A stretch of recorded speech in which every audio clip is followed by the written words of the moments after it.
പഠനം പൂർത്തിയായതിനു ശേഷം പൂർവ്വ വിദ്യാർത്ഥികൾ കോളേജ് ഹോസ്റ്റലിലേക്കും കോളേജിലേക്കും കടന്നു വരുന്നതിൽ അസ്വാഭാവികത ഒന്നും തന്നെയില്ല. എന്നാൽ ഇന്ന് പുലർച്ചെ മഹാരാജാസ് കോളേജ് ഹോസ്റ്റലിലുണ്ടായ സംഭവം അതിൽ നിന്നും വ്യത്യസ്തമായൊരു സംഭവമാണ്. ആൻസ്റ്റൺ എന്നൊരു വിദ്യാർത്ഥിയാണ് 2024 കോളേജ് ഹോസ്റ്റലിൽ താമസിച്ചിരുന്ന മഹാരാജാസ് കോളേജിലെ വിദ്യാർത്ഥിയായിരുന്ന ആസ്റ്റിൻ എന്നൊരു വിദ്യാർത്ഥിയാണ് ഇന്ന് പുലർച്ചെ 5 മണിയോടെ കോളേജ് ഹോസ്റ്റലിൽ എത്തുന്നത്. തുടർന്ന് ഹോസ്റ്റലിൽ ഇട്ടിരുന്ന 8ഓളം കട്ടിലുകൾ ഇയാൾ കടത്തുകയാണ്. പോർട്ടർ എന്ന ആപ്പ് വഴി വിളിച്ചു വരുത്തിയ ഓട്ടോയിലേക്കാണ് ഈ 8 കട്ടിലുകൾ ഇയാൾ കടത്തുന്നത്. ഇത് വാർഡൻ്റെ കണ്ണിൽപ്പെടുന്നു. വാർഡൻ ഇയാളുടെ അടുത്ത് വന്നിട്ട് എന്തിനാണ് ഇത് കടത്തുന്നതെന്ന് ചോദിച്ചപ്പോൾ ആൻസ്റ്റൺ പറഞ്ഞ മറുപടി ഏറെ കൗതുകമായൊരു മറുപടിയായിരുന്നു. അതായത് ഈ കട്ടിലുകളിൽ മൂട്ടശല്യമുണ്ട്, അത് ഒഴിവാക്കുന്നതിന് വേണ്ടി അങ്കമാലിയിലേക്ക് കൊണ്ടുപോവുകയാണ് ഈ കട്ടിലുകൾ എന്നൊരു മറുപടിയാണ് ആൻസ്റ്റൺ നൽകിയത്. ഇതിനു വേണ്ട നിർദ്ദേശം ആര് നൽകി എന്നൊരു ചോദ്യം വാർഡൻ ചോദിക്കുന്നുണ്ട്.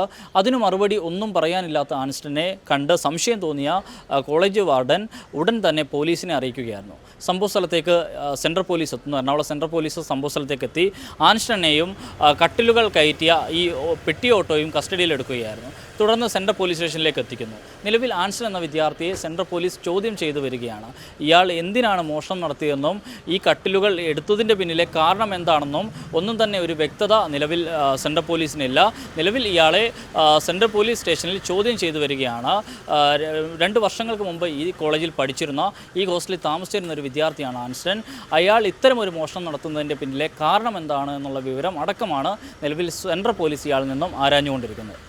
ഏറ്റവും പുതിയ വാർത്തകളും വിശേഷങ്ങളും വിരൽത്തുമ്പിലറിയാൻ സീ മലയാളം ന്യൂസ് എല്ലാ ഡിജിറ്റൽ പ്ലാറ്റ്ഫോമുകളിലും ലഭ്യം.